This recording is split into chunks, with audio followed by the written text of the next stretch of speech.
Diyos, maraming salamat. Salamat sa paraan na iyong ginawa, the provided way na ginawa para sa amin. That's providing, giving your beloved Son, the revealed Shekinah in His time, at the indwelling Shekinah sa aming panahon. It's been done because you've given up your Son, and the Son, the Lord Jesus Christ, obeyed. Nahapak ang tabing ng kanyang katawan, ang Shekinah glory na nakatago sa Holy of Holies will be free to all. Salamat, Panginoong Diyos. Ang presensya na yon, ang kaluwalhatian na yon ay nasa aming mga puso, nasa aming mga buhay. Siya ang aming lahat, Panginoon. Hindi lamang ang presensya mo, presensya ng banal na Espiritu sa aming mga buhay, ang siya naming kalakasan upang makapagpatuloy. Ito'y aming buhay sa bawat araw. O Diyos, maraming salamat sa accomplishment, fulfillment ng lahat ng iyong dakilang plano para po sa amin. When you're here tonight, again, mihiling na ang iyong mga salitang ipinasulat mo sa mga manunulat, may akda ng mga kasulatan, muli mo ipangusap na may buhay at kalakasan sa gabing ito. May kapangyarihan, buhay for your words.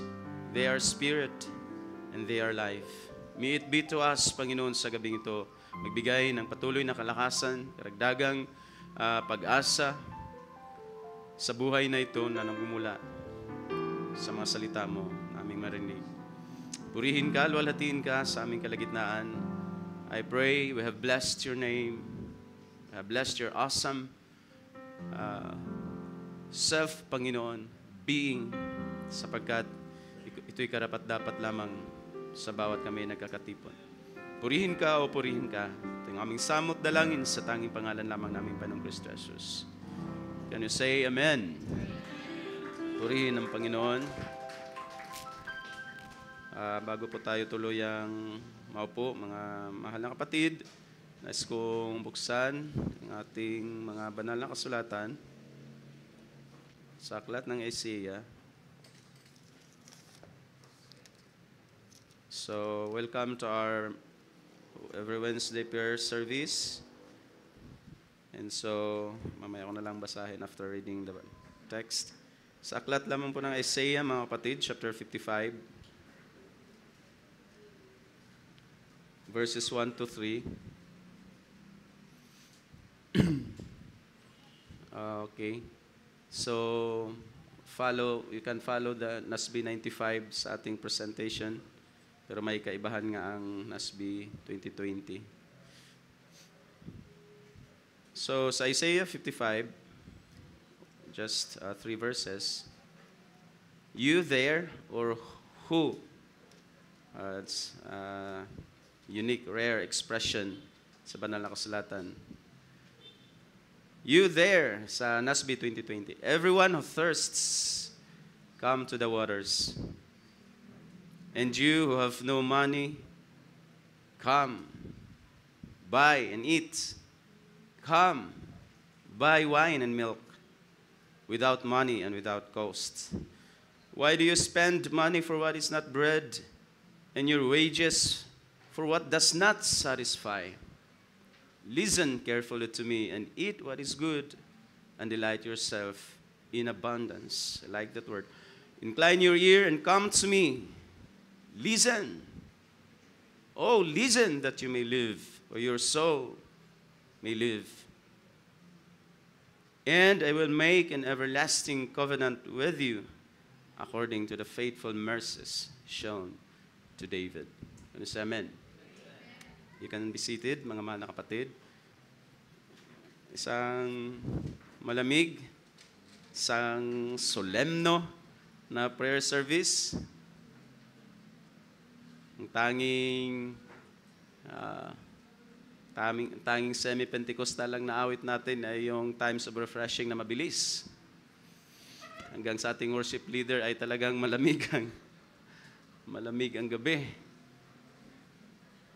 Napakainam naman ang mensahe ng ating mga awit. Baliktarin natin.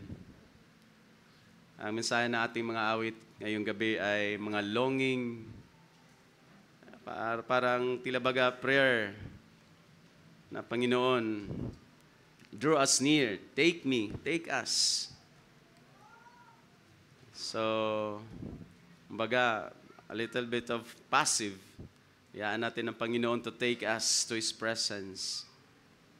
Then yung last nating awit, totoo naman, everyday ay kailangan natin ng Panginoon.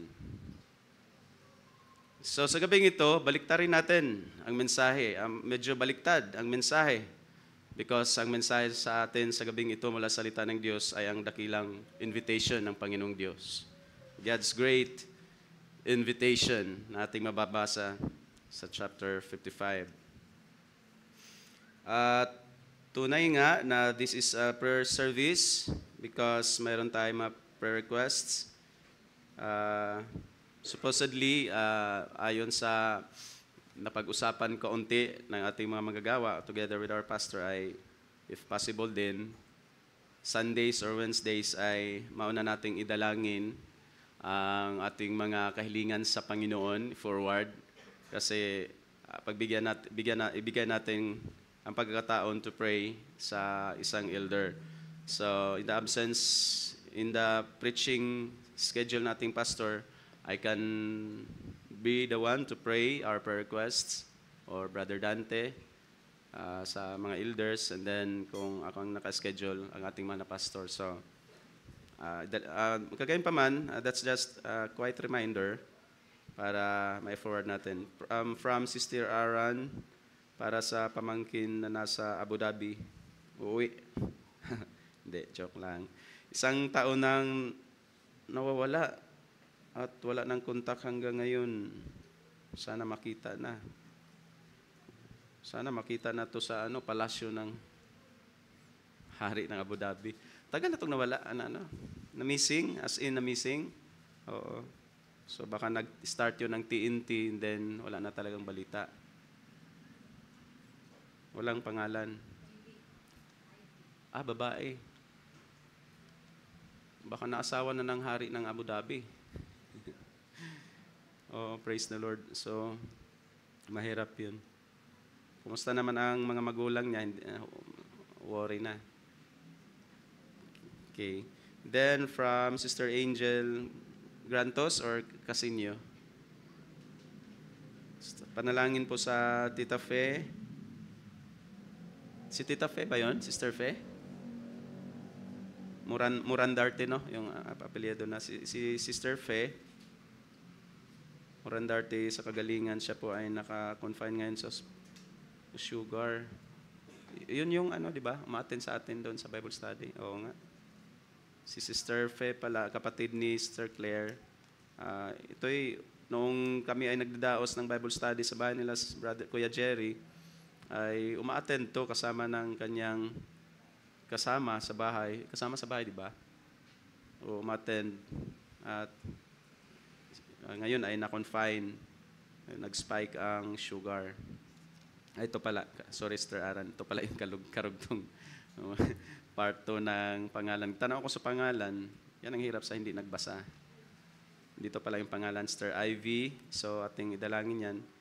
At na-late ko na rin na mabasa before nag-start tayo sa salita ng Panginoon. At pinapaalala din ng ating pastor na by March 10 ay first quarterly joint fellowship ng mga churches. So, na-relay ko na yan sa community ng Angono last Friday. At now ay sa buong iglesia ay pinapa-announce. The same pa rin ang yung registration, 12 years old above, 100. Hindi natin isipin yung 5-6 dahil Bombay yun. So sa 12 years pataas ay 100 yung registration, the same pa rin yata. Yep. So as much as possible makakontribute tayo, hindi lamang doon sa ceiling. And then, sa transportation, of course, na-try natin sa City, no, nag-bus tayo. One time, so I think doable pa rin na magbus ang karamihan para sa CCT. So sa Tagaytay, remember, doon sa isang place. At in fact, ay nabook na yan for 3 quarters, I think. Hanggang sa third quarter ay nabook na natin ang CCT. Pero probably next quarter fellowship ay baka magkaroon ng changes sa venue. Yun yung napag-usapan last ministers meeting. But this first, March 10, second Sunday, ay sa CCT tayo. Okay? At ewan ko lang kung nakapagbigay tayo doon sa required because last week pa yun yata. At ang ating treasurer ng Capstone ay si Brother Tim. At biglaan ding may pangyayari. Dahil nagkabiruan na pag wala pang forward in advance ang mga churches ay bagsak din yan sa treasurer ng Capstone. At isang matamis na ngiti lang naman ang ni-response ni Brother Tim. But I don't know, before nangyari ang kanyang daddy, I don't know kung nakapagbigay na ang ating mga churches advance 30%. I think sa amount na 20 plus, 21. Hindi ako nakamali. So pero magkagayon pa man, I believe that's naka-schedule na sa March 10. So prepare tayo mga kapatid. Tapos na rin ang anniversary sa Masbate at kung nakakita kayo ng mga post nila ay salamat sa biyaya ng Panginoon na nagpala sa gawain. At sa last week din ng March, in the Holy Week mismo ay ang gawain naman sa Leyte, North and South. Northern and Southern Leyte churches ay of course maka-attend, and Luzon and Mindanao again. Ang mag-host ay ang church ni Pastor Pancho at mismo din doon sa Anahawan, Southern Leyte. So sa gabing ito, nais ko lang pamagatan yan ang paksa natin as God's Great Invitation. At ako'y napagpala myself, mga kapatid, sa mensahe ng noong Sunday, tayo binusog sa hapon. At di naman sa na-realize ko noong napakainam na pinakita sa atin ng ating pastor about the Shekinah. At nireview ko yung ilang mga verses na nakalista sa topic ko pagka umaga ay nandoon yung, because alam naman natin na ang paksa natin is Jesus Christ, the light of the world. At doon sa mga lista ko about lights, what light signifies, ay nakalista doon ang the light of His glory. Pero sadyang hindi ko nadaanan. So na-realize ko, inihanda ng Panginoon para sa hapon at tayo'y pinagpala ng lubos dahil napakainam ng pagpapakita. At ako'y lubos na napagpala sa mensahe na yon, na ang Shekinah sa ating panahon ay from houses, literal houses and buildings, ay nakasumpong din. At yun ay collectively sa iglesia at individually na sa atin bawat isa, mga kapatid.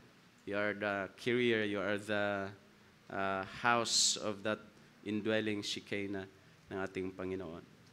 At salamat sa Panginoon ng kanyang invitation na He is the light of the world, He is the glory of His Father, ay nakapanahan na pagkahapon at napakaganda ng pangaral sa hapon. Pinagpala tayong lahat, amen? At tandaan natin yun, napakainam na culmination ng Book of Exodus. At sa bawat community, dahil ang sa Angono community ay yun ang laging ginagawa, nagre-refresh, nagsisharing sa bawat napakinggan na mga sermons, nawa hindi rin naiwan sa bawat Friday ang ating mga napakinggan sa Book of Exodus, like sa Book of Genesis.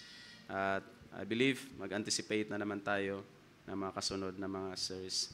At dalangin natin ang biyaya ng Panginoon ay sumagana sa ating lingkod, ating mahal na pastor, sa pagbibigay, pagpapakain sa atin ng mga pagkaing napapanahon. Kaala natin, sabi nga ng isang nagbabasa ng Book of Exodus, hindi matuloy-tuloy nung nag-share sa amin nung Friday. Kala niya ang Book of Exodus ay simple story lang ni Moses, Ten Commandments, Mount Sinai. Pero ngayong na-deliver in a spoken in Rema, mga kapatid, na-reveal ng Panginoon ang kanyang logos sa Book of Exodus dahil sa mga series ng pangaral. So, sa gabing ito, bago ang chapter 55 ng Isaiah, para sa isang chapter context or book context, ang mga magkakasunod na mga chapters ng Isaiah from 53, 54 and 55 ay actually napakagandang hiluna sa Bisaya sa pagkasunod-sunod ng ating titingnan dahil alam naman natin ang chapter 53 bilang mga Kristiyano ay naniniwala tayo at sinampalatayan na natin ay isa yang napakadakilang messianic prophecy. Kung hanapin natin ang passion, death, and resurrection ng Panginoong ng Messiah or ni Kristo, Messiah and Christ is the same. Sa Old Testament ay pumunta agad kayo sa Isaiah 53. So we believe in that, mga kapatid. At sa mga Bible students, junior Bible class, tandaan niyo yan na ang chapter 53 ay isang chapter ng passion, death, and resurrection in prophecy ng Messiah 700 years before the Messiah came, mga kapatid. At ang chapter 53, nandiyan ang graphic na illustration ng Passion and Death, PDR, Passion, Death, and Resurrection ng ating Panginoong Kristo Jesus. So sa chapter 53, maraming heading yan, the suffering of the servant of Yahweh, yan, mga kapatid, at alam natin, nalaman natin na sa pag-aaral ng mga prophecy, isang dakilang propesya nga ng patungkol sa Messiah ang chapter 53 about sa kanyang passion, death, and resurrection. At of course, it happened 2,000 years ago sa cross ng Calvary. 700 years before the cross ay itong prophecy ng chapter 53 ng Isaiah about the PDR, the passion, death, and resurrection ng Messiah or ni Kristo, Messiah, Yeshua, Messiah. So, binigyan natin to ng pag-overview bago tayo makarating muna sa chapter 55. Because sa chapter 53 ay nasa view ang cross, ang redemption, of course. Sa passion, death, and resurrection ay ang fulfillment ng plano ng Diyos of the great redemption. Tinupad, na-fulfill yan sa katauhan ng ating Panginoong Kristo Jesus. So, in Isaiah 53, in short, ay nasa view ang cross, nasa view ang redemption, paano dumating, paano darating ang Messiah, ang Kristo, at mag-suffer, magdanas ng pagtitiis, pananakit, pambubugbog, at hanggang sa kamatayan mismo sa Calvary. Of course, sa fulfillment ay sa cross ng Calvary.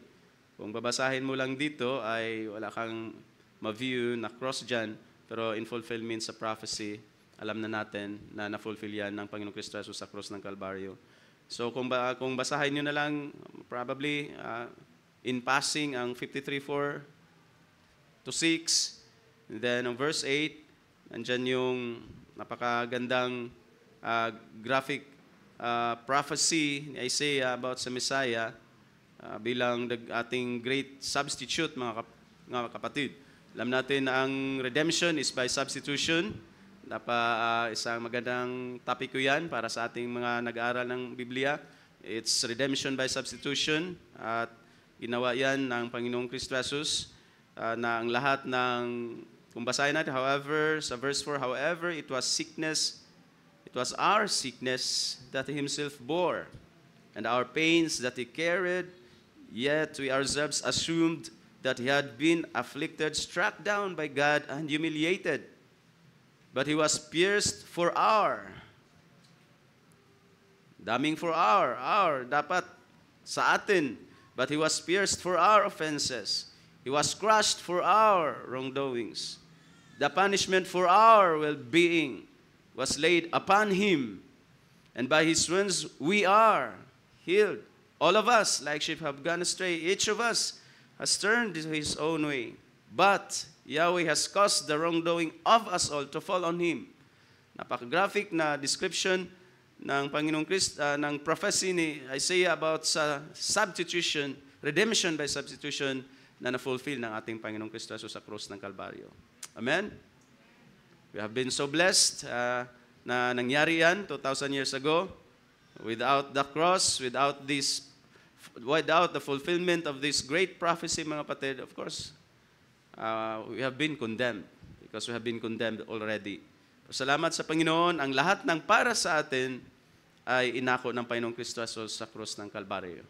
That's salvation or redemption by substitution. Christ in our place, taking our sins, taking our offenses, pero ang benefits naman ay para din sa atin. We have been healed. We have been declared righteous sa harapan ng Panginoon at etc. At maraming benefits ng great redemption ng ating Panginoong Kristo Jesus. Then sa verse 8, by oppression, judgment, He was taken away.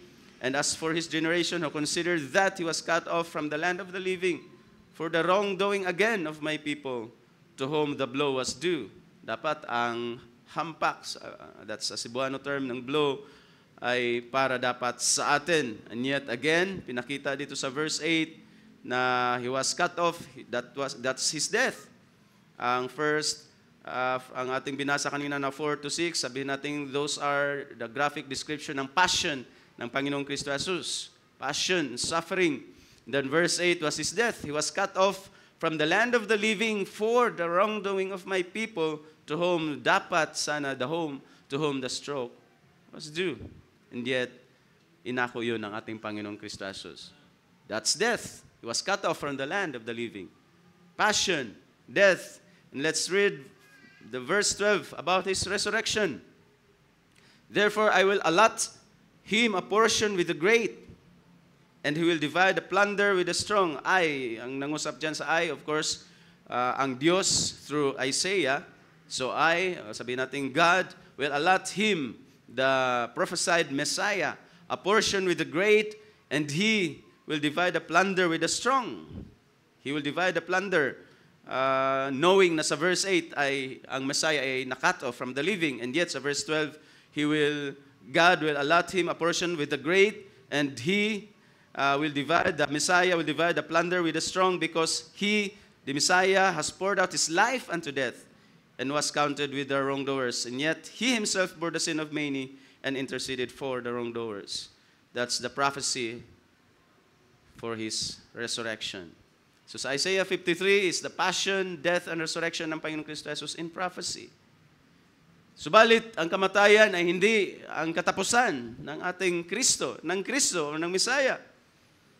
Kahit pa dinala, itinako niya ang ating mga pagkakasala, He bore upon His body our sins upon the tree. Pero sabi ng last nating binasa, God honored Him with the spoils, with the plunder of victory, nung siya ay bumangon 3 days after, mga kapatid. So, death was not the end of the prophesied Messiah. Amen? Siya ay bumangon mula sa mga patay.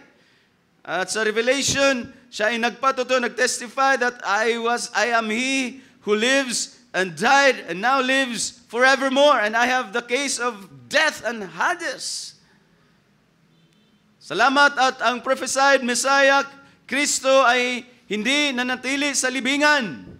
Dahil sabi nga ng banal na kasulatan, kung si Kristo nga ay hindi nabuhay sa mga patay, then vain ang ating mga pananampalataya. Is that true? Amen. Bakit pa tayo nagpapatuloy kung ang ating founder, ang originator ng ating pananampalataya ay hindi magiging perfecter? Hindi magiging perfecter dahil kung hindi siya bumangon, paano siya magiging finisher ng ating pananampalataya? And yet, ang kanyang pagbangon ay nagiging dahilan na ang kanyang title is the originator and the perfecter. Why? Para sa mga mananampalataya, kaya niyang sabihin, I am the finisher of your faith, of this faith na nasa atin ngayon, because I am He who lives and died and now lives forevermore. That's great prophecy ng ating Messiah, and it happened Purihin ang Panginoon, mga kapatid. So that's the cross in chapter 53. Redemption. The view of redemption is chapter 53. Pagdating sa chapter 54, ay starting verse 1, kahit verse 1 to 3, ay ito naman ang nagiging resulta ng great redemption na ginawa ng ating Panginoon in prophecy again, or through the mouth of the prophet Isaiah, with the spirit of prophecy, with the word of God in his lips, ay naisulat ang 3 verses na ito at very interesting dahil ang first verse ay mamaya ay kinote ng isang dakilang manunulat sa New Testament na ang pangalan ay Apostol Pablo. At ang verse 1 ng chapter 54, shout for joy and fertile one, you who have not given birth to any child. Break forth into joyful shouting and cry aloud, you have not been in labor, for the sons of the desolate one will be more numerous than the sons of the married woman, says Yahweh, says the Lord. At ang verse na yan, in application ay kinote ni Apostol Pablo sa book of Galatia, chapter 4, verse 27. At ang kanyang reference, nung kinuha ang talatang ito ng chapter 54, verse 1 ng Isaiah, at ginamit niya doon sa Galatians chapter 4, verse 27, ang kanyang focus doon, mga kapatid, ay ang mga anak ng ina, mga anak ng heavenly Jerusalem. At sabi nga ni Apostol Pablo, and you, brothers and sisters, like Isaac, are children of promise, referring sa mga mananampalataya, sa mga believers na tinatawag na sons and daughters of the heavenly Jerusalem.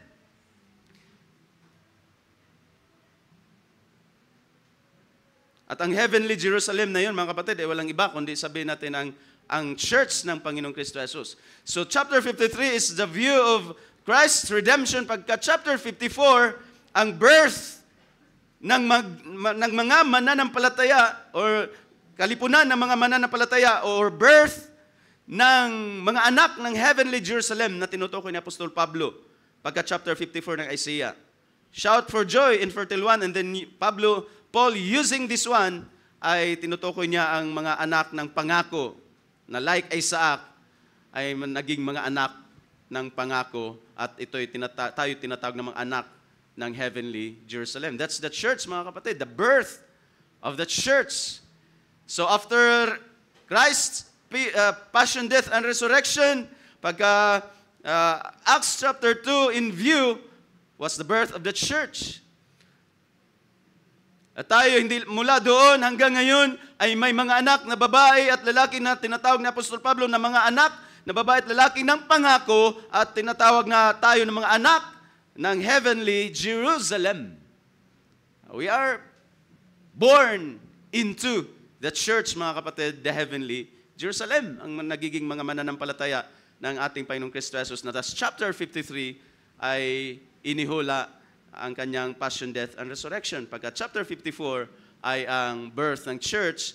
At verses 2 to 3 ng chapter 54 ng Isaiah, enlarge the place of your tent, ng babaeng tinutukoy sa verse 1. At alam na natin ang babae na yun, mga kapatid, in spiritual application. Sabihin natin, ang spiritual application ng verse 1 ay ang iglesia ng Panginoon, heavenly Jerusalem, according to Paul. Tayo ay sons and daughters doon, mga anak din ng pangako, by faith in Christ Jesus, been baptized, sabi doon sa Galatians chapter 3, into Christ, ay bahagi ng heavenly Jerusalem. And then, ang verse 2 at 3 ng chapter 54 ng Isaiah, tingnan natin ang mga salita, enlarge the place of your tent, stretch out the curtains of your dwellings, do not spare them, lengthen your ropes, and then strengthen your pegs, for you will spread out to the right and to the left, and your descendants will possess the nations and will resettle the desolate cities, mga kapatid. May nabasa ako na kung alam niyo ang tinatawag ng father of missions, gospel missions, mga kapatid, na si Brother William Carey, ay isang araw ay pinangaral niya itong talata na ito, mga kapatid, at ang tinutukoy niya ay ang expansion ng church o iglesia ng Panginoon sa pamamagitan ng mga missions. Enlarging, spreading out to the right and to the left, and your descendants will possess the nations. In spiritual application ay ginagamit ito sa mission, Great Commission ng church, mga kapatid, at sa mga bahagi ng iglesia na tinutukoy dito sa verse 1 ng chapter 54.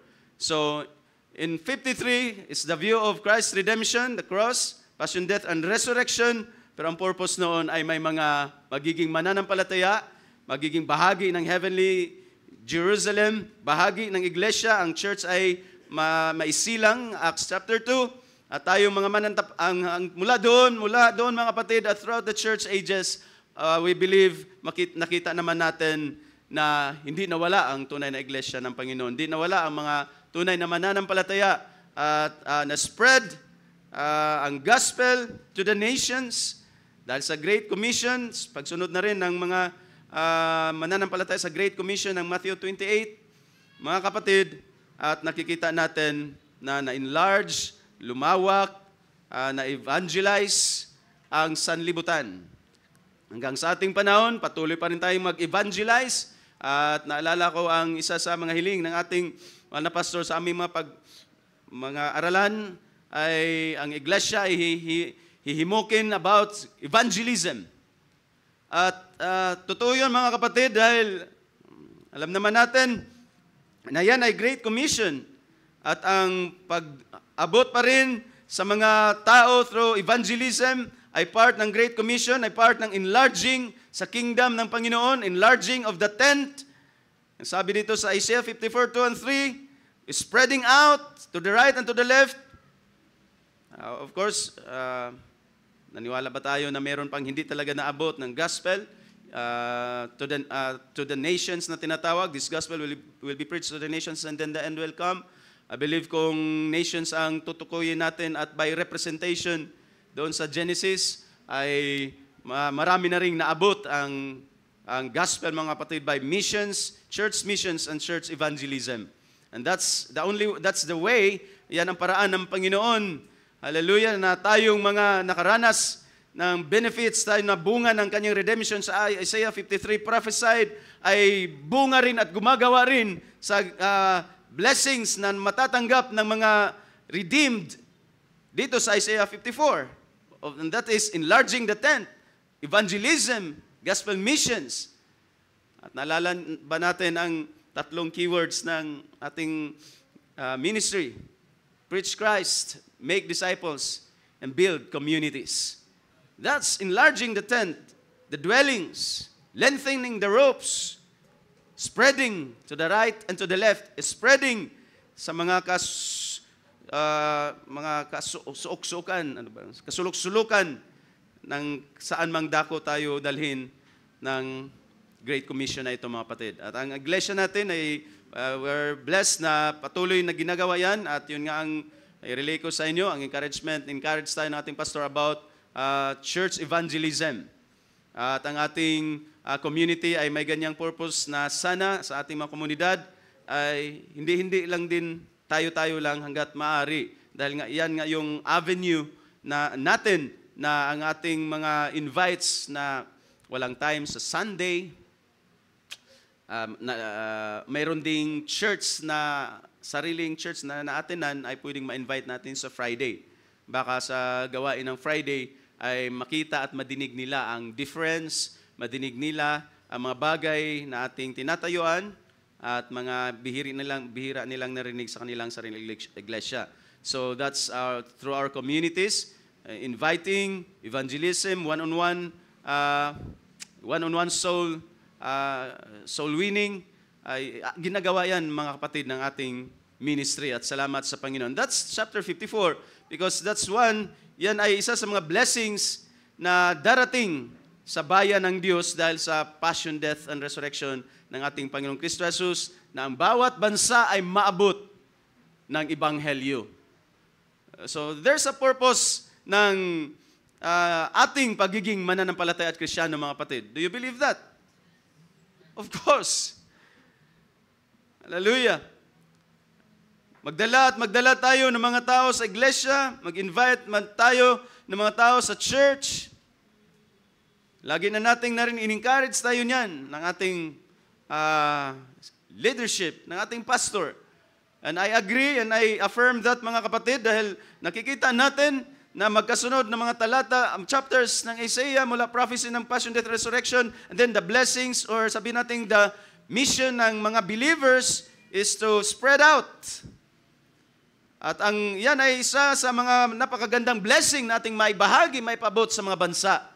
Maipabot natin ang ebanghelyo na sabi ng banal na kasulatan, sabi ni Apostol Pablo, it is the power of God to everyone who believes. And that's the gospel of Christ. Paano yun mangyari?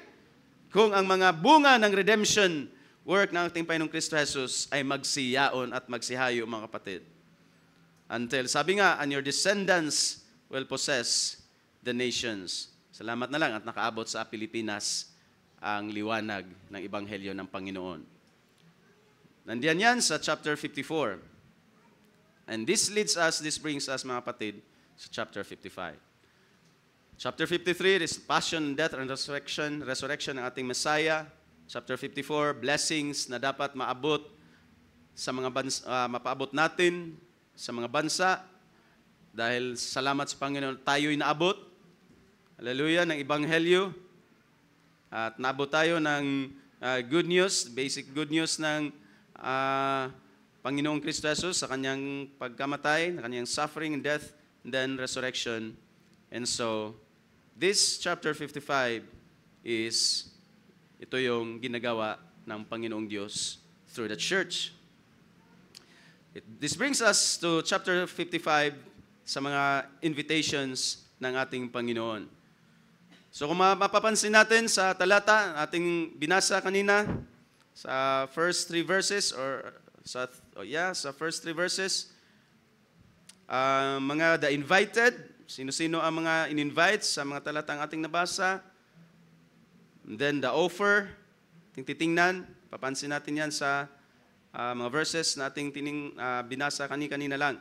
So sa kanina, hindi yun introduction, kundi pagbibigay ko lang sa inyo para may perspective tayo sa context pagdating na chapter 55. Why is there invitations mismo ng ating Panginoong Diyos?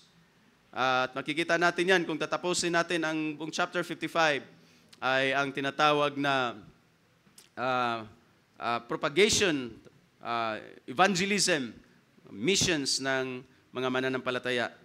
So ang mensahe ng Panginoon sa kanyang mga imbitasyon, mga paanyaya, mga kapatid, ay una at makikita natin ang who are the invited. So ang the invited dito, mga kapatid, ay dalawang grupo ng tao ang ating makikita. Kung titingnan natin sa verse 1,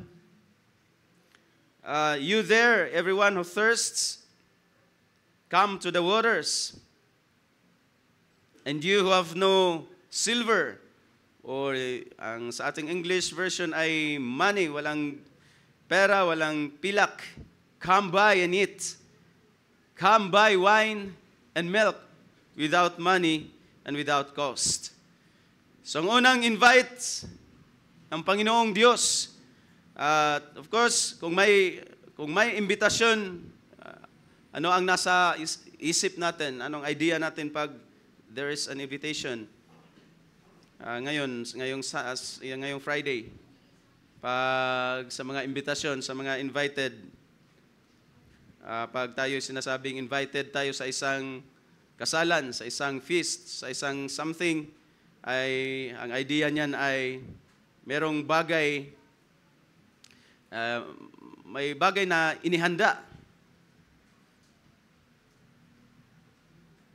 So, pag tayo'y naimbitahan sa isang okasyon, una, may isang special na happenings.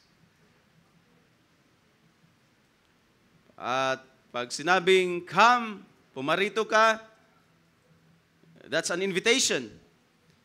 So, pag ang Diyos ay, ito'y isang dakilang imbitasyon dahil una, ang nag-imbita ay ang Diyos, of course, at possibly, ating titingnan na ang Diyos na nag-invite ay hindi lang din isang maliit na bagay ang happening, ang okasyon, o ang kanyang offer sa mga invited mga kapatid.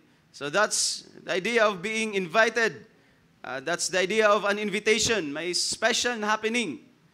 Of course, sa ating kapatid na si Brother Gerard, ngayong Friday, that's a special happening. At mayroong invitations. Ang first invited sa ating teksto, mga kapatid, ay tatawagin natin itong the thirsty and the bankrupt. Everyone who thirsts, come to the waters. At habang dinadaanan natin, mga kapatid, in-expound natin to, ay tandaan natin yung overview kanina sa context ng chapter 53 and chapter 54. There was the passion and death and resurrection ng Messiah. And then, there's a good news to spread, to preach, to proclaim about the Messiah, about the great redemption na ginawa. At sa atin ay nangyari na. We're looking back na mga kapatid to history 2,000 years ago. At yun ay yan ang ating dala, mga kapatid, na mensahe, na ebanghelyo. At yan ang imbitasyon ng ating Panginoon. So, ang unang makita natin sa mismong sa talata ay the invitation goes to the thirsty and the bankrupt. Sabi ibang term, sa mga broke, sa mga bangkarote. May invitation sa mga nauuhaw at sa mga bankrupt na mga tao. Everyone who thirsts, come to the waters. Na kayong mga walang pera, still come buy and eat. Come buy wine and milk, and then inulit, without money and without cost. Bago natin titingnan ang offer, tingnan natin ang mga taong unang naimbitahan, mga kapatid. Ang mga taong walang-wala. Without money. Without silver. Original word na ginamit dito is without silver. Ito yung unang kategorya ng mga taong nakarinig, pinananawagan through isang invitation mula sa Diyos. At alam natin, una nga, dahil nasa view dito ang Panginoong Kristo Jesus, ang gawa ng Panginoong Kristo Jesus sa cross ng Kalbaryo, then I believe, mga kapatid, na unang makikita natin, ang grupong ito ay, of course, ang kausap ko ngayon ay mga mananampalataya na. But before tayo naging mananampalataya, bago dumating ang Ebanghelyo, mga kapatid,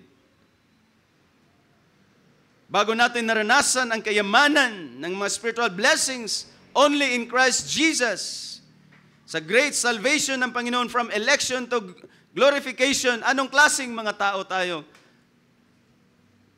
We are the bankrupt and the broke spiritually. We are destitute spiritually.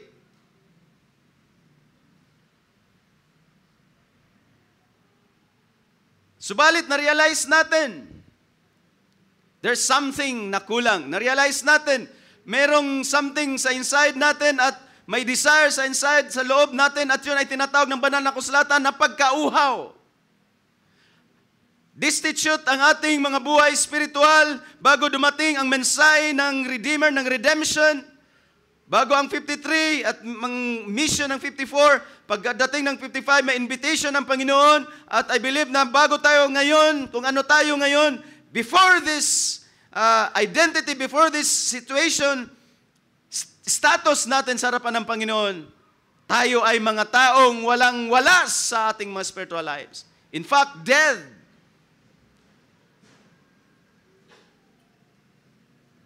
And yet, there's something sa ating kaloob-looban. Though we are bankrupt, though we are broke, we are destitute, pero there's something na nauuhaw. Pwede ba yon sa mga Reformed perspective? O sa hindi Arminians? Pwede yon, mga kapatid. Ang sabi ng Panginoon, come to me.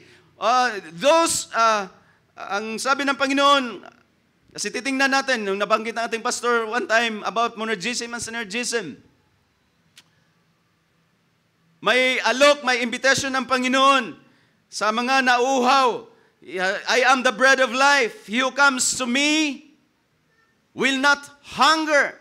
He who believes The one who believes in me will not thirst. At ang sabi ng Panginoon, He who comes to me, I will in no wise reject or ignore. Hindi ko i-cast out, i-cast away ang mga lumalapit sa akin. Yan ang sabi ng Panginoon. Of course, makikita natin na sa ating kalubluban ay may nauuhaw. Kaya ang imbitasyon ng Panginoon sa He who is thirsty. Daanan natin sa John 6 noong Sunday, 37 to 39. Silang mga nauuhaw. Anong sabi doon? Ay lumapit sa akin.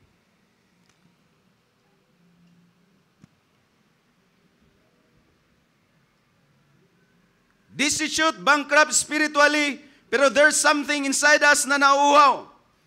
At yan ang unang invited ng Panginoon sa dakilang pananawagan niya at paanyaya niya sa chapter 55.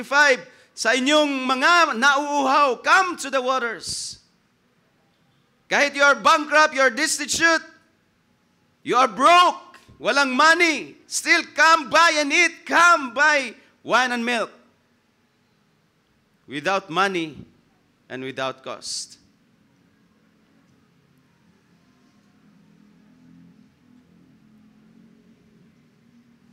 Walang kalakasan,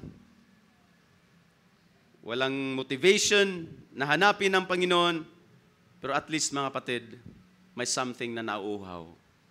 Sabi nga ng isang old preacher or hindi preacher, there is a hole, a God-shaped hole in our hearts na tanging ang Diyos lang ang makapupuno, mga kapatid. Of course, sa atin, sa view ng banal na kasulatan, that's because we are the elect. At ang sabi paulit-ulit na sinabi ng ating propeta, because dahil yan sa isang predestined na binhi. At dahil may mga predestinadong binhi, yan ang dahilan na may nararamdaman tayong kauhawan, incompleteness. Incomplete tayo dahil mayroon tayong hinahanap. That's why may dumating na imbitasyon sa atin. Sa view na mensahe sa uling panahon, that's because of we are predestined seed. Alam natin yan sa banal na kasulatan or sabihin natin sa Reform, because we have been chosen before the foundation of the world, kaya may hinahanap ang ating kaloob-looban na hindi kayang ibigay ng anuman sa mundong ito, mga kapatid. At makikita natin yan sa mga kasunod na talata. And yet, ang invitation ay dumating sa atin. Salamat sa Panginoon that I was a destitute, I was wretched, I was blind. Pero amazing grace came, mga kapatid, at nagsabi, come. There was someone 2,000 years ago na sumigaw, he who is thirsty, come. I am the bread of life. He who comes to me will not hunger. He who believes in me will not thirst. Come. At muli makikita natin, mga kapatid, na ang pagkamatay ng Panginoong Kristo Jesus ay may para sa mga taong pagdating sa chapter 55 ay invited. At least, destitute man tayo spiritually nung dumating ang panyaya na ito, mga kapatid. Siguro makapagpatotoo naman tayo na bago dumating yan, ang ating buhay ay sa mga kasunod na titingnan natin. So, ang sunod na invited, mga kapatid, the invitation goes to the dissatisfied. Dissatisfied, self-sufficient. Kanina, the invitation goes to the broke, to the bankrupt. Thirsty but bankrupt. Ngayon naman, mayroong isang grupo, kategory ng mga tao niya na ang imbitasyon ay dumating sa kanila at yun ay tatawagin nating dissatisfied, self-sufficient.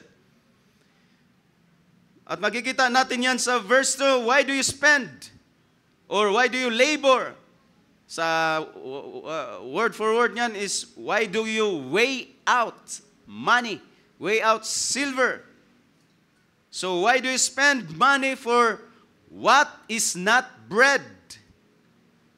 And then, and your wages. Ito yung income, ito yung mga increases ng mga pagtatrabaho, pagli-labor ng isang tao. And sabi niya, and your wages for what does not satisfy. Ito yung mga taong self-sufficient, may lakas to work, to labor, may kayang gawin, may kayang tustusan ang hinahanap ng kanilang mga buhay. Ito yung kategory ng mga tao na may kalakasan. Sabihin natin self-sufficient sa kalakasan, may pera. Diba? Ang sabi niyan sa patanong na verse 2, why do you spend your money? Kanina, bangkarote, talagang no money. Dumating ang invitasyon din. Ang isa ay dumating din ang ganitong invitasyon at ang sabi, yet why do you spend? You have money, you labor, you are strong, you have strength, may kalakasan kayo to labor. And then, after laboring, may wages. And yet, sabi niya, meron kayong something, may pera kayo, may wages kayo, and yet, sabi niya, why do you spend money for what is not really bread? So ito yung mga taong self-sufficient.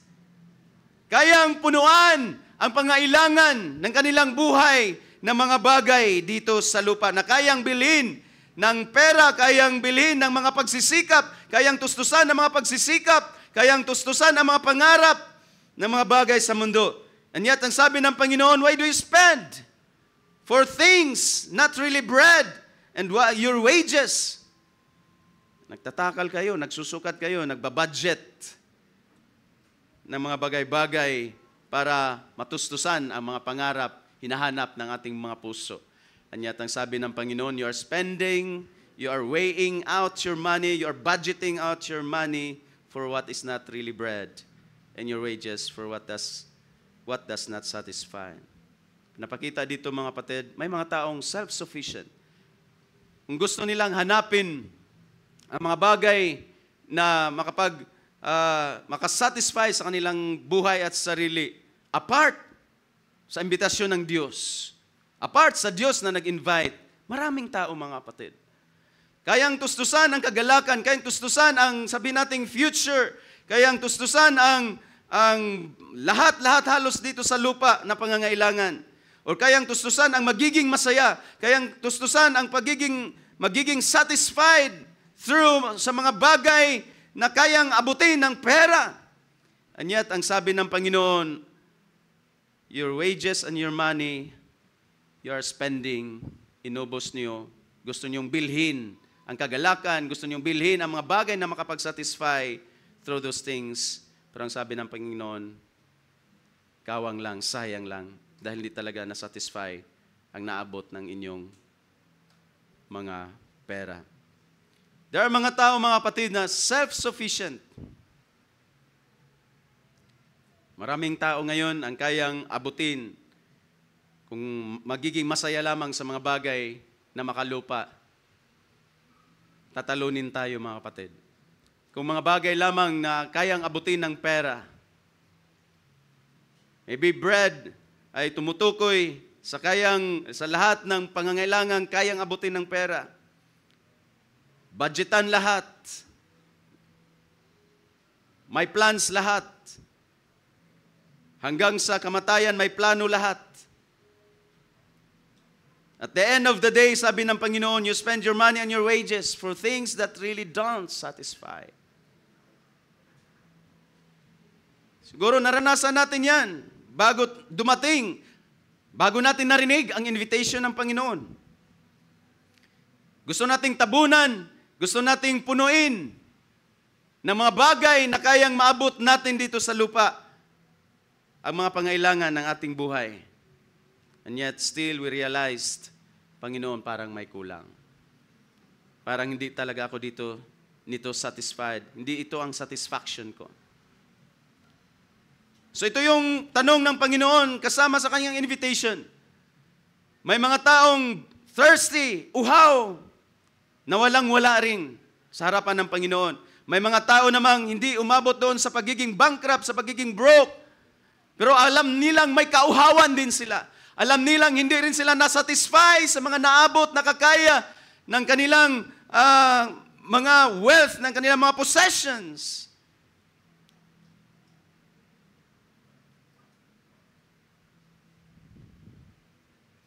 So ang imbitasyon ng Panginoon to come, buy and eat ay para din sa kanila.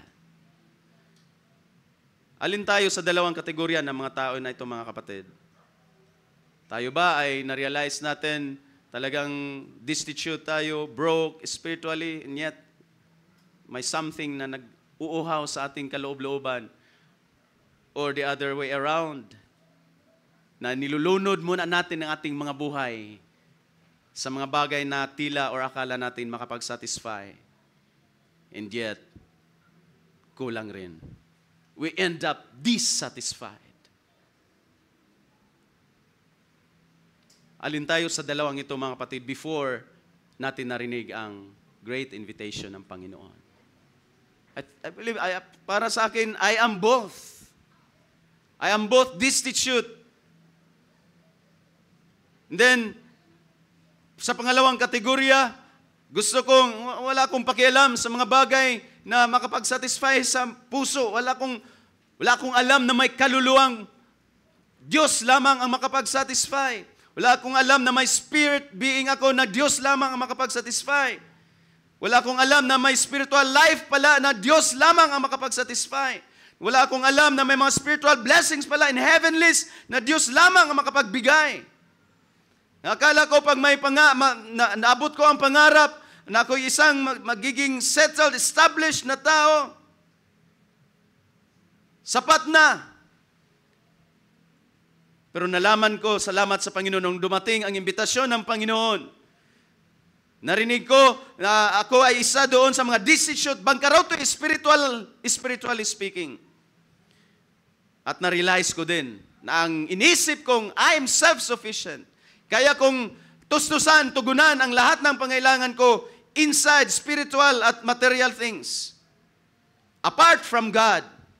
And yet I end up dissatisfied nung narinig ko ang imbitasyon ng Panginoon to come.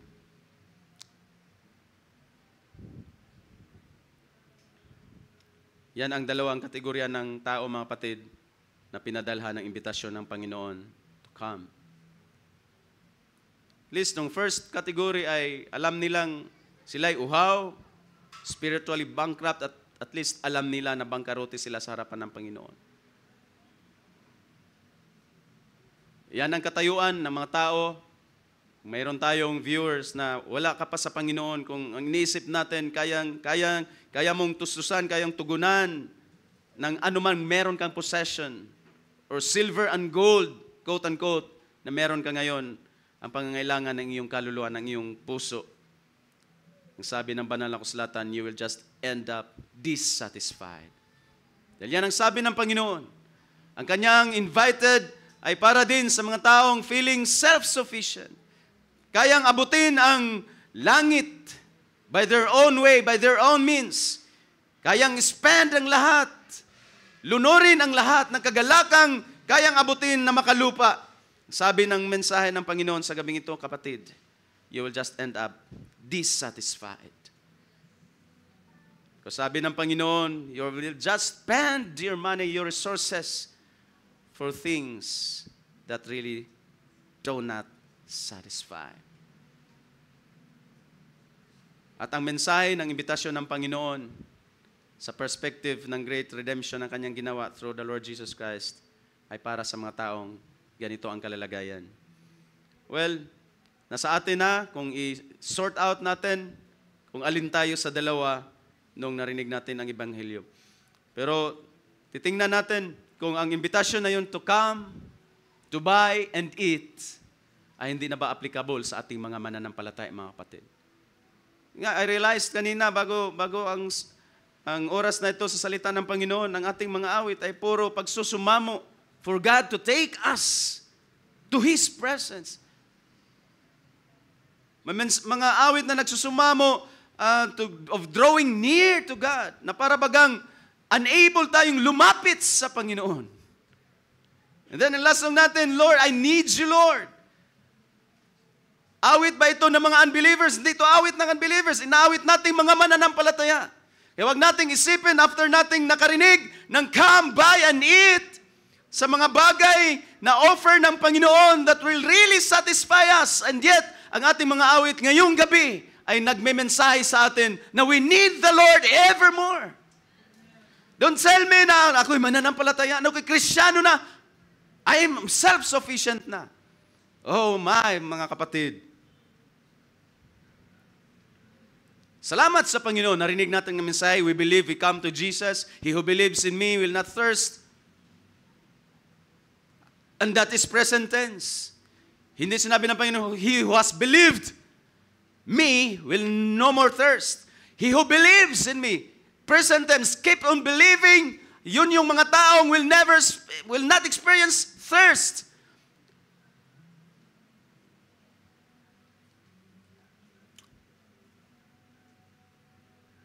So ang ending ng ng resulta ng the other category, mga kapatid, is just frustration. Ang isa, burnout.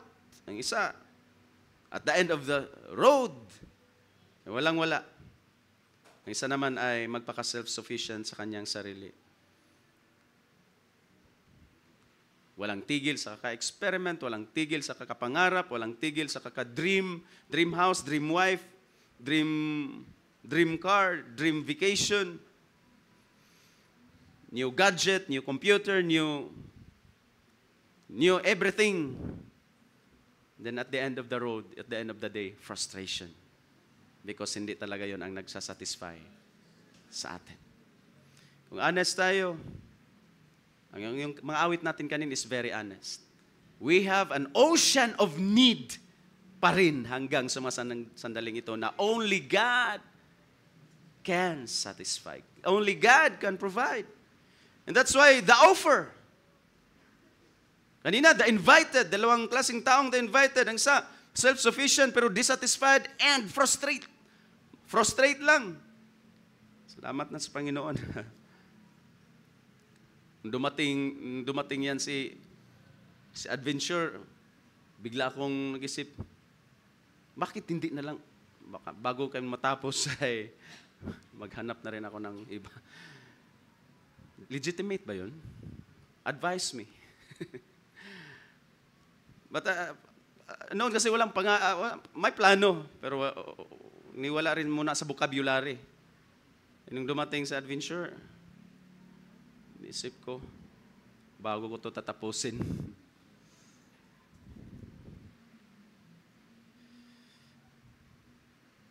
So the offer. Sa ating teksto, may mga invited. Kahit kung ikaw ngayon, kapatid na nakikinig at wala pang Kristo, ngayon walang invitasyon pang narinig na ganito. Sabi ng Panginoon sa gabing ito, come. You are destitute, you are alone, you are broken-hearted. You lose someone, you lose big things. You're down-hunted, you are heavy laden. Sabi ng Panginoon, come. Buy it with no money. No money because sa Isaiah 53 may isa nang nagbayad para sa mensaheng ito ng imbitasyon ng Panginoon. At siya ng ating Panginoong Kristo Jesus. It's really not no money. Pero salamat sa Panginoon sa chapter 53, may misaya ng hinihula na aangkin at magbabayad sa lahat. Kaya siya ay sumigaw, it is finished. It is paid in full. Kaya ang mensahe na ito, sabi ng Panginoon, come, just come. Buy and eat. Buy milk, waters, and wine. Na walang money because it has been paid by my beloved Son. So come, brother. At tayo sa ating mga mananampalataya, no. Huwag tayong kumilos lang pag tayo dehydrated na. Here are the offers. Nakikita natin ang tatlong bagay na in-offer. You there, verse 1 again, everyone who thirsts, come to the waters. Sa mga walang pera, come. Just come, buy, eat. Tatlong ulit ang ginamit na come. So that's really threefold come. Great invitation mula sa Diyos. At anong mga bagay na inoffer ng Panginoon? Waters, wine and milk. Itong mga, sabihin natin mga beverages na to ay talagang kumokorespond sa malalim na pangangailangan ng isang tao. Ang waters ay para sa refreshment. Kung ikay uhaw na at desperado, kahit Kristiyano na, saka na, kikilos, saka pa, lalapit, saka pa, lumuhod at manalangin, dehydrated na masyado. Dry na pala masyado. Of course, ang water ay inoffer din ng Panginoon. Sabi nga, he who is thirsty. Sa woman at the well, yan ang sinabi ng Panginoon. Ang iinom sa tubig na yan, sa balon ni Jacob, mauhaw pa ulit. Pero ang makakainom sa tubig na aking i-offer will never thirst again dahil mapasa kanya ang bukal. Ang iibigay kong tubig sa kanya ay magiging bukal of living waters. So kahit sa mga unbelievers, sa atin na mga destitute pa before the invitation comes, ay para sa ating mga nauuhaw. Para din sa mga unbelievers, ang tubig na inoffer ng Panginoon. Water corresponds sa ating pangailangan for refreshment.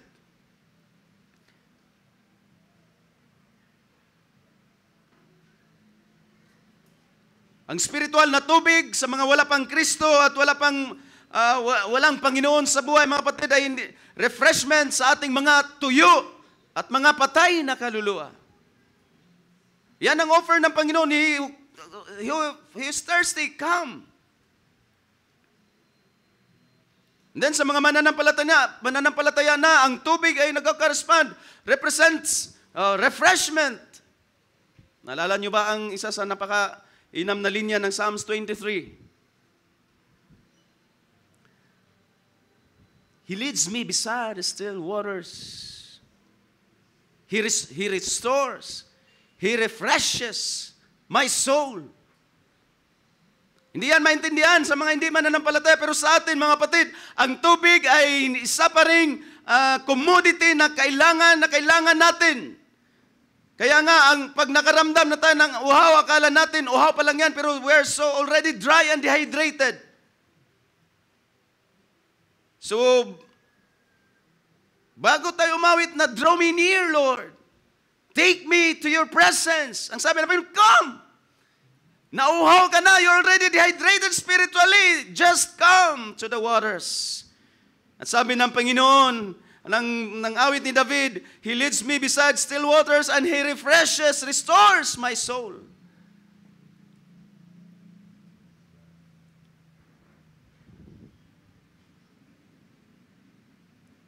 Sa pang beverage na inoffer ng Panginoon, gatas.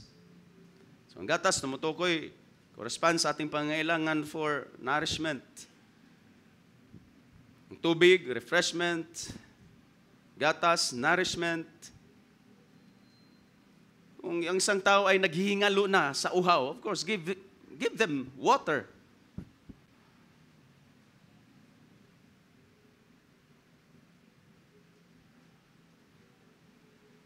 Hindi naman si Brother Dante noon na hindi pa bigyan ng mga beverages. That's just a good advice ng doctor. So, pag ang isang tao ay naghihingalo, gasping for life, sabi nga, bigay natin ay tubig. Pero kailangan natin ng nourishment sa ating mga kaluluwa. Ang kailangan natin ay gatas.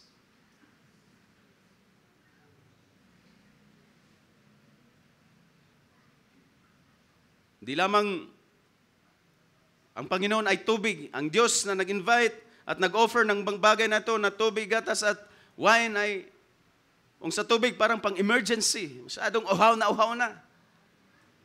Hindi lamang siya pang-emergency, mga kapatid, kundi everyday na nourishment ay ganun din ang ating Diyos. Amen po ba? Ang salita ng Diyos, sabi nga, ay like pure milk of His Word. At inisip natin, malaki na ako, matagal na akong Kristiyano, hindi ko na kailangan ng gatas. Hindi nawawala ang nutritious milk, ang salita ng Diyos. Hindi nawala ng nutrition ang salita ng Diyos na kagaya ng isang gatas. All the time. Hanggat may salita ang Diyos, hanggang nandyan ang salita ng Diyos, at ang sabi ng banal na kasulatan, His Word abides forever. So ang nutritious content ng salita ng Diyos ay kagaya ng gatas. And we need milk. Sabihin nyo, sa mga bagong baptized, bigyan mo ng gatas yan. Huwag mo yung bigay mo na agad yung solid food. Ibang contrast yun ni Pablo. Pero sa salita ng Diyos, every time, as long as there's the Word of God, ang nutrition ng salita ng Diyos, like kagaya ng gatas, ay nariyan. And we need milk as nourishment, mga kapatid. Sa mga bago, of course, bago sa pananampalataya, they need the milk of the Word of God to grow. Pero ibig sabihin ba tayo mga adult na sa pananampalataya, hindi na natin kailangan gatas, at ibig sabihin ba nawawala na ng milk, like milk na nutrition ang salita ng Diyos? Of course, as long as nandiyan ang salita ng Diyos, hindi nawala ang pagiging spiritual milk ng salita ng ating mahal na Panginoon. And then the wine. The wine sa banal na kasulatan corresponds to the stimulation of joy. Lagi nating common narinig.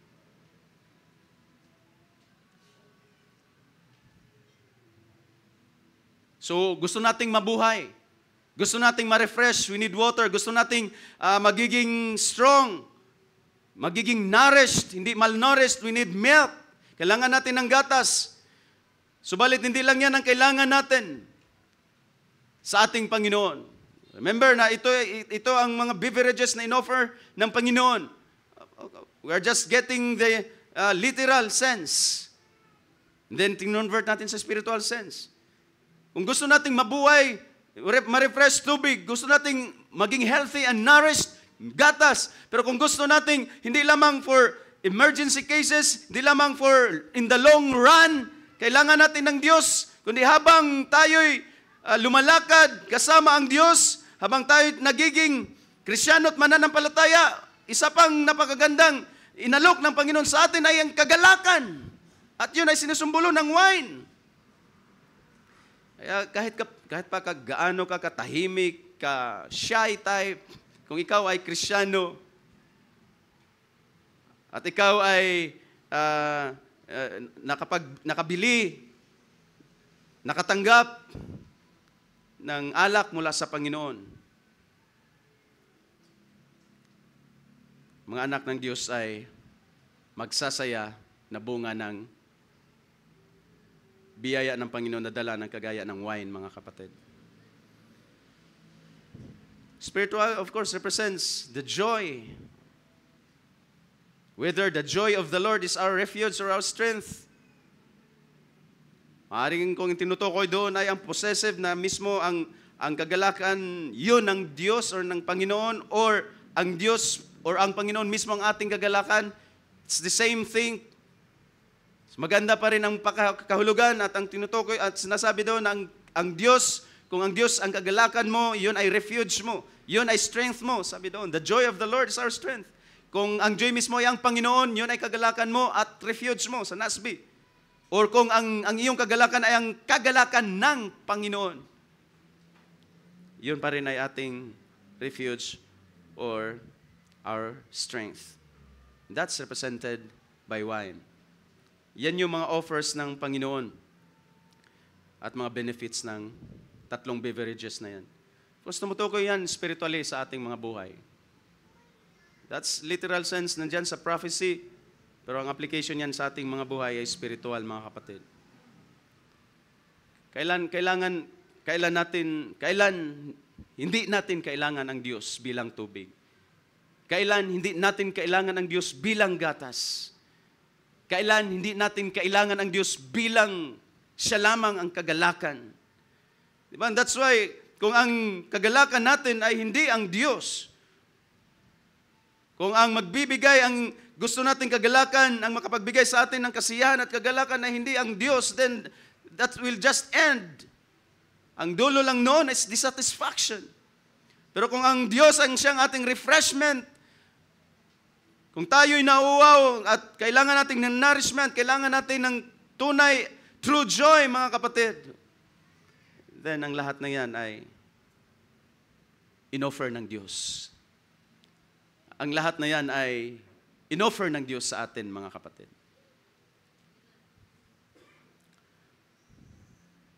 And then, ang mapapansin pa natin sa 55 verse 2, sa mga bagay na inoffer ng Panginoon, sa part B ng 55 verse 2, listen carefully to me, and eat what is good, and delight yourself in abundance. Tinutukoy niya yung tatlong beverage na inoffer ng Panginoon. Water, milk, and wine. Yet, konting pagbabago, konting dinivert na ng Panginoon ngayon. Sabi niya, kayong mga walang pera, kayong mga destitute, kayong mga thirsty and bankrupt, at kayong feeling self-satisfied, self-sufficient, and yet, at the end of the road, dissatisfied pa rin dahil hindi makapag-satisfy ang mga bagay na ipinalit nyo or ginawa nyo sa inyong mga buhay, in-apply nyo at pinuno nyo ang inyong mga buhay sa mga bagay na hindi talaga makapag-satisfy. Come, buy in me water, milk, and wine. And yet, pagka 55, may kunting diversion sa pangusap ng Panginoon. Listen carefully to me. And eat what is good. And delight yourself in abundance. Napakaganda ng quality ng mga inoffer ng Panginoon na beverage. Bago natin tingnan ang salitang, listen carefully to me, tingnan natin ang kasunod na ang mga salita niyan, eat what is good. And delight yourself in abundance. At kinuha ko ang iba't ibang version ng linya na yan. Sabi niya sa NIV, listen to me and eat what is good, and you will delight in the richest of fare. Tinignan ko sa dictionary ang idiom na yan, mga kapatid. Richest of fare means a food that is flavorsome and has a lot of fatty ingredients.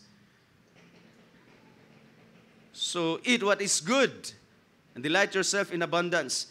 Ang NIV ng version ng delight yourself in abundance is delight in the richest of fare.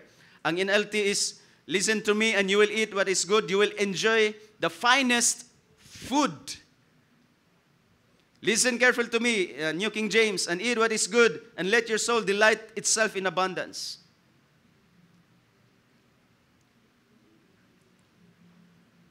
So ang ibinigay na Panginoon na mga bagay na tubig, gatas at wine sa mga invited ay mabuti. Ibig sabihin lang naman yan, mga kapatid, ang inoffer ng Panginoon is top quality. The best. And then ang abundance ay, of course, abundance. Abundant. Ibig sabihin, plenty. There's a lot of it.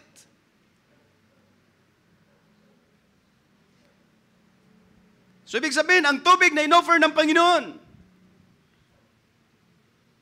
ay mabuti at plenty. Ganyan ang Diyos, mga kapatid. Hindi tayo matataranta na maubusan tayo ng pangailangan natin, maubusan ang Diyos sa ating mga kinakailangan mula sa Kanya, like tubig. Eat what is good, what is best of quality, in plenty. Ang tubig, ang gatas, ang wine sa Diyos ay plenty. The milk is good and plenty. The wine is good and plenty. The water is good and plenty. Kaya nga, living waters, overflowing. Pag ito'y nanasa sa iyo na, sabi sa John 4, from the inside, from your innermost, will overflow, rivers of living waters. So, nagiging mayim. Waters, of course, hindi naman sinusukat, kundi I believe ang pag-pluralize ng tubig dito is in quality, parang Elohim lang yan. Hindi ibig sabihin, marami ang Diyos sa tunay na Elohim, kundi sa quality, grabe ang Diyos. So ang offer din na Diyos na tubig, milk, at wine, mga kapatid, is good and plentiful. So ano pa bang gusto nating hanapin? Ano pa bang hanap-hanapin natin mula sa Diyos, mga kapatid? In fact, ito ay in-offer niya na. Ito siya nananawagan. Come and buy. Come buy, come eat.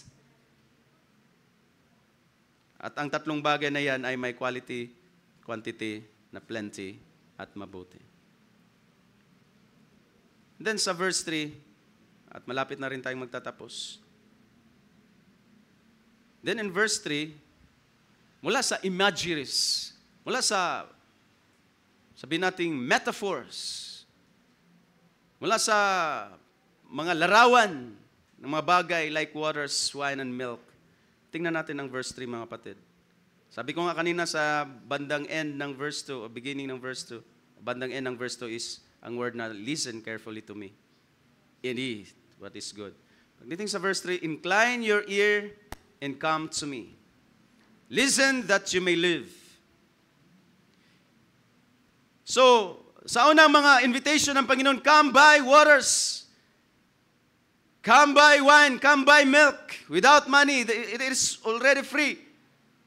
Because meron nang nagbayad, meron nang sumigaw na it is paid in full. Salvation is free. Salvation is in perspective sa ating mga tatanggap at nakakarinig ng imbitasyon. Tunay nga na free ang redemption, free ng salvation. It's just for us to come, believe, come to Jesus and believe. Pero sa verse 3 ng chapter 55, dinivert na ng Panginoon ngayon ang mga kanyang mga images, kanyang imageries. Sabi niya na, incline your ear to me, listen carefully, and come to me. So that's just the end. That's just the reality behind those images, mga kapatid. Walang iba kundi ang Diyos. Nakuha niyo ang punto ng Panginoon, mga kapatid, ng salita. Hindi ko punto, kundi ang takbo ng salita ng Panginoon. Ang kanya mga inoffer na water, wine, and milk ay walang iba kundi sumisimbolo lamang sa ating patuloy na pakikinig at paglapit sa Kanya na nagbigay ng imbitasyon at offer. At yun ay ang Diyos. Ibig sabihin, mga kapatid, ang Diyos ang ating tubig. Ang Diyos ang ating gatas. Ang Diyos ang ating wine. Ang Diyos ang ating refreshment. Ang Diyos ang ating nourishment. Ang Diyos ang ating kagalakan sa ating mga spiritual na buhay so that our soul will live. Listen carefully to God.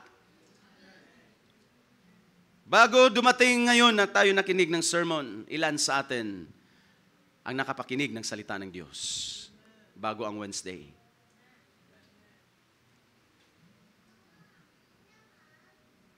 Don't tell me, magsalig lang tayo. Don't tell me, umaasa na lang tayo sa Wednesdays, Fridays, and Sundays. Listen to God, mga kapatid. God, or ang salita ng Diyos, ay ang tubig at milk at wine ng mga anak ng Diyos. At ang kanyang invitation nilang, come buy. Oh, lumapit nga tayo sa Diyos. Pero ang sabi, buy wine, waters, and milk. Pero ang sabi niya na ngayon, if you want to live, if you want to be refreshed, if you want to be healthy spiritually, if you want to have joy that is our strength, come to me and listen. Paano kung walang preacher? Paano kung malayo pang Wednesday? Paano kung malayo pang Sunday? Ilan sa atin ang nakapakinig man lang ng salita ng Diyos?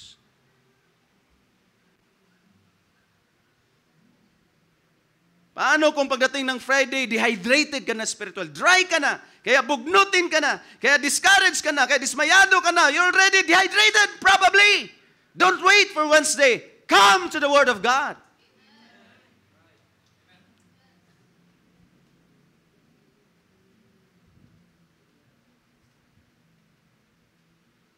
Alam niyo, mayroong binigay sa amin ng pastor na book, Disciplines of a Godly Man. At nabasa ko na rin yan dahil may aklat mismo si pastor na Disciplines of the Godly Man. At remember, developing godly habits.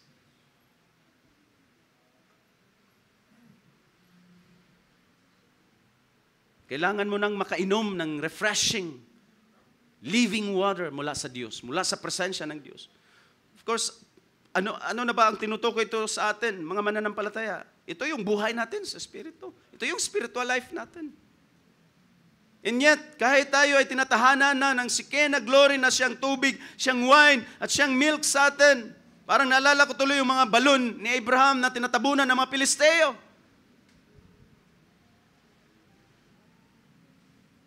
Narito na nga sa atin ang living water, narito na sa atin ang wine for joy in serving the Lord.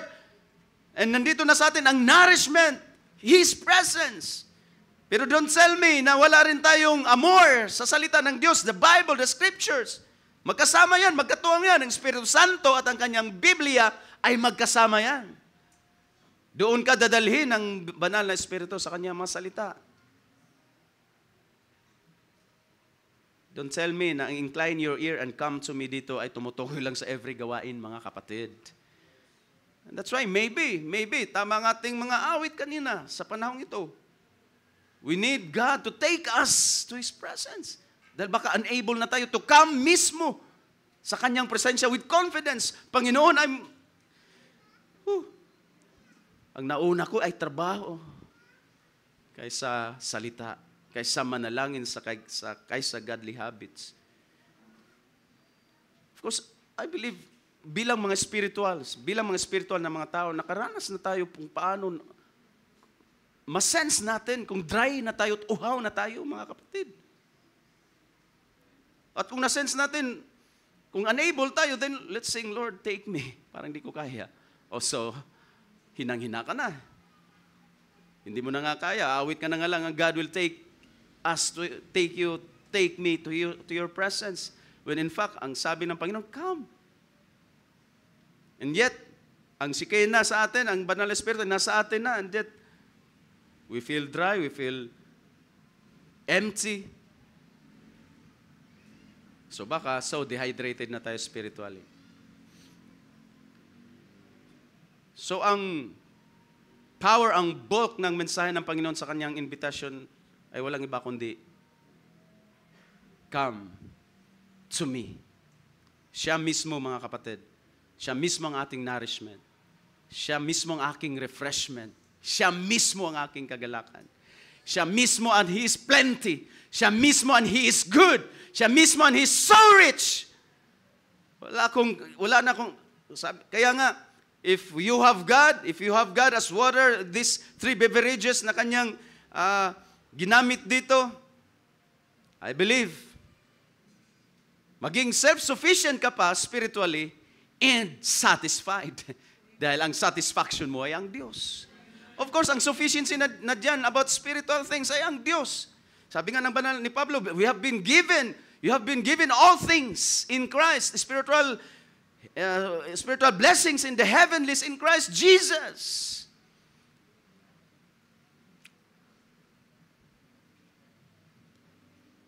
That's why, kung makaramdam tayo ng uhaw at panghihina, disheartened, we really need God bilang tubig, milk, and wine. And He is good. God is good and God is plentiful for us, mga kapatid. God is bountiful para sa atin. Abundant blessings.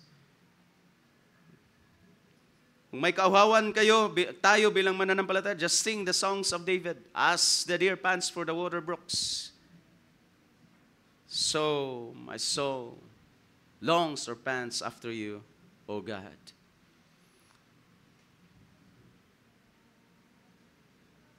May mga pagkakataon na gusto nating tustusan ang kabigatan by other means than God Himself. Maybe at the end of the day, at the end of the road, dissatisfied ka lang. Turn to God, mga kapatid. Baliktarin natin ang awit. Let us draw near to God. Let us go to God.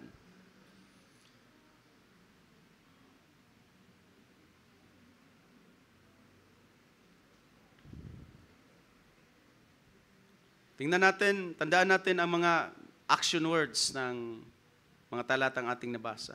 Come, buy, and eat. So ang nourishment, ang kagalakan, ang refreshment mula sa Diyos ay kailangan ding bilhin. Oh, brothers, akala ko ba, sabi ng Panginoon, without money, without cost. Yeah, our redemption, ang fellowship natin with God ay at great cost. Can we say amen? At great cost. At it cost God His only beloved Son. And then tell me na ang pag-enjoy natin sa Diyos bilang tubig, wine, and milk will cost us nothing. Kaya pagpunta sa fellowship, pagpunta sa gawain, ang pag-spend ng oras sa Bible, sa Scriptures, ang pag-spend ng oras sa pananalangin, it costs us our time. That's buying. Of course, as I said, ang redemption, salvation, alam na natin yan, libre. God provided it for free. Pero don't tell me, wala tayong binarter, wala tayong in-exchange. Ang mga taong gusto lang ng ebanghelyo, walang exchange.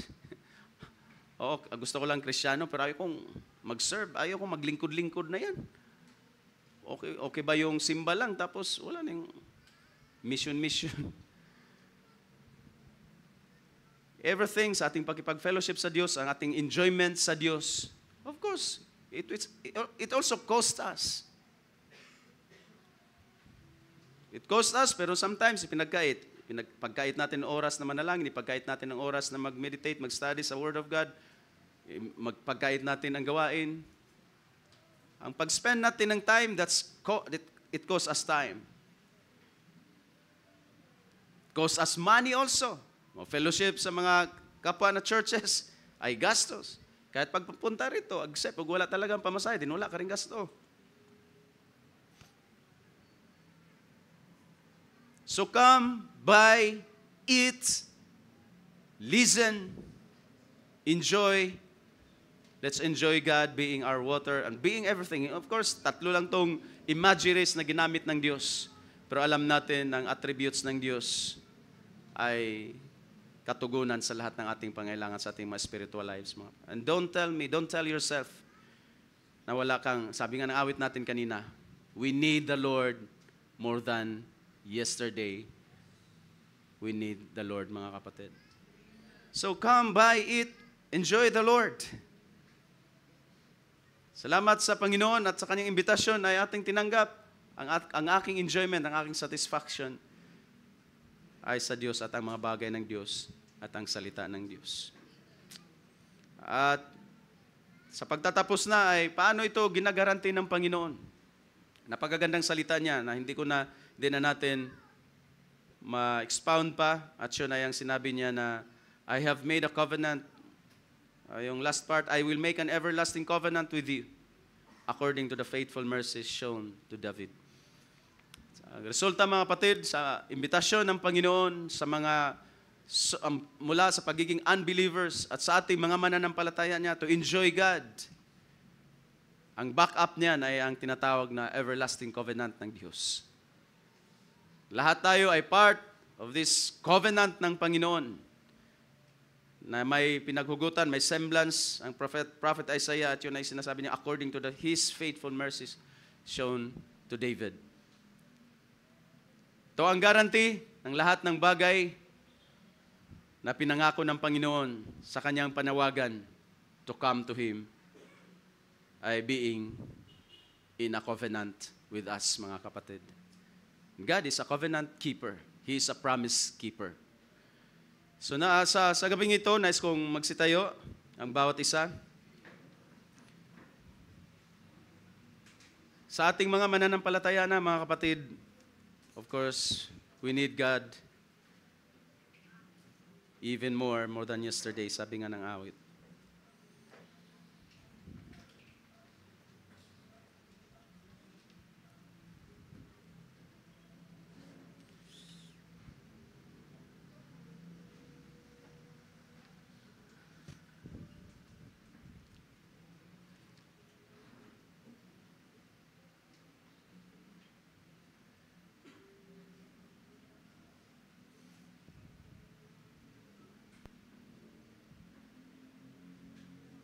Bago tayo umawit,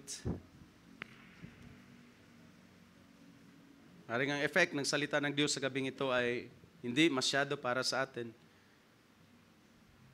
Pero tandaan natin, mayroong mga spiritual lives tayong nangailangan ng refreshment, restoration, nourishment, kagalakan. Lahat ng yan ay inoffer ng Diyos at ang lahat ng yan ay nandyan, nasa ating Diyos, mga kapatid. Maghanap ka ng something na steady, solido sa buhay. Something na hindi magbago, something na mag-extend beyond this life, mga kapatid. Something na satisfying, maging forever na satisfaction ng ating kaluluwa.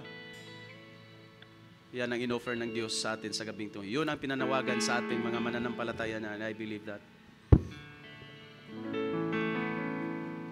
Sa inyong mga, kung meron tayong mga nanonood, viewers, na hanggang sa ngayon ay hinahanap-hanap nyo pa kung ano ang makasatisfy sa buhay, come. Yan ang mensahe sa gabing ito. Come to Jesus. Come to God. Tandaan natin na gusto tayong i-feed ng Panginoon. I-feed ang ating mga kaluluwa. Dahil isang araw, ang buhay na ito, ang katawan na ito ay lilipas din. Mamamatay din, pero may offer ang Panginoon. If we want to live, come to Jesus. Come to God, come to Him.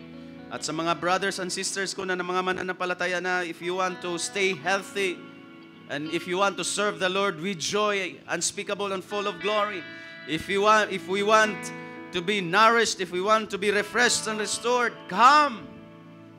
Don't wait, mas hanapin mo ang awit na ikaw mismo ang lumapit. Kaysa ipagpaubaya mo sa Panginoon, Lord, draw us near. Ngayon naman, ang salita ng Diyos ay ulitin ko, let's draw near to God. Let's go to God. It has been offered to us. Ang sa atin ay enjoy na lang siya. Kung sino man sa atin ngayon ang down, dry, empty, mahina,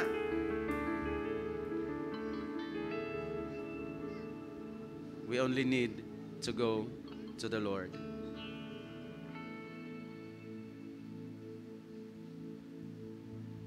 We need to buy, we need to eat, if we want to live. And then, delight. Let us enjoy God, let us delight in the Lord, and enjoy His abundance, His riches, riches in glory, riches in spiritual blessings. You will make known to me the way of life. In your presence, there's fullness of joy, and in your right hand, there are pleasures evermore. Will we spend our time, energy, and effort and resources sa mga bagay that really won't satisfy? Sa gabing ito, i-divert natin ang ating resources, energy, oras, pera o anuman meron tayo sa mga bagay na talagang mag-satisfy sa ating mga kaluluwa. And that's God. That's God's ministry. That's God's work. That's God's people. I-divert natin diyan sa mga bagay na I believe God will satisfy. Will satisfy our souls, mga kapatid. Awitin natin ang isang awit na pagsamba at pagpupuri. Isang simpleng awit na pagsamba na alam nating lahat, and that's ang title niyan. Shout to the Lord. Mari ba nating palakpakan ng Panginoon, mga kapatid?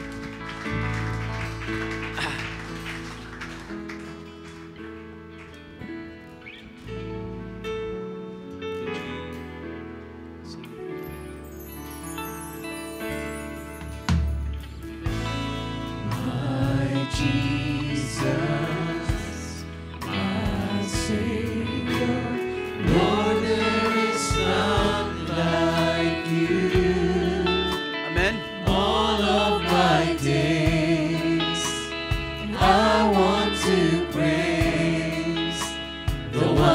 wonders of your mighty love. My comfort, my shelter, tower of refuge and strength. Let every breath, all that I am, Amen. never cease to worship you. Shout to the Lord on the earth, let us sing. Power and majesty, praise to the King. Mountains bow down and the seas will roar at the sound of your name. I'll sing for joy at the work of your hands. Forever I love you, forever I stay. Amen. Hallelujah.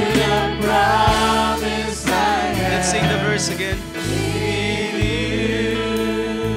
Is it true, mga kapatid? Nothing compares. Hallelujah. My Jesus. My Jesus, My all, my satisfaction, Savior, my everything, my there enjoyment, is none like my refreshment, my nourishment, my all joy. of my Hallelujah. My comfort, my I refuge. want to praise Oh, hallelujah. the wonders of your Thank you, Lord. mighty love. Let's go to the Lord, brothers and sisters. My comfort, my shelter, Yes, amen. tower of refuge and strength. Let every breath, Come on, all church. that I am, Praise the one who saved you. never cease to Hallelujah. Our joy, our everything, our satisfaction, Jesus. shout to the Lord on the earth. Let us sing. Power and majesty, praise to the King. Mountains bow down and the seas will roar at the sound of your name. I sing for joy at the Amen. work of Hallelujah. your hands. Sing for joy. Forever I love you. Forever I stay. Nothing compares to the promise. Hallelujah. Shout to the Lord. Shout to the Lord on the earth. Let us sing. Power and majesty, praise to the King. Mountains bow down and the seas will roar at the sound of your name. I sing for joy at the words of your hands. Forever I love you, forever I stand. Nothing compares to the promise I have in you.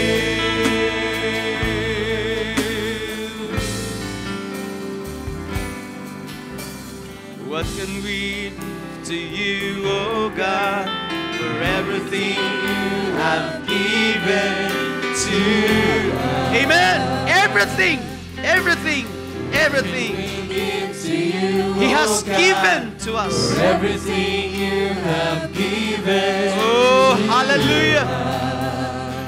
What can we give? What can we give to So what can we give? oh God, for Hallelujah. everything you have given to us? Offer our lives to you, oh God, for everything you have given to us.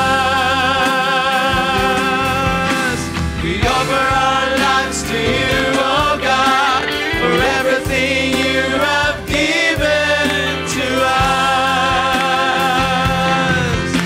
We offer our lives to you, oh God, for everything you have given to us. Wonderful, magnificent God. Hallelujah. I'm humbled by the life you gave. Praise the Lord, amen. Beautiful Redeemer you are, worthy of my heart. For the last time, wonderful, magnificent, wonderful, magnificent God. I'm humbled by the life you gave. Beautiful Redeemer you are,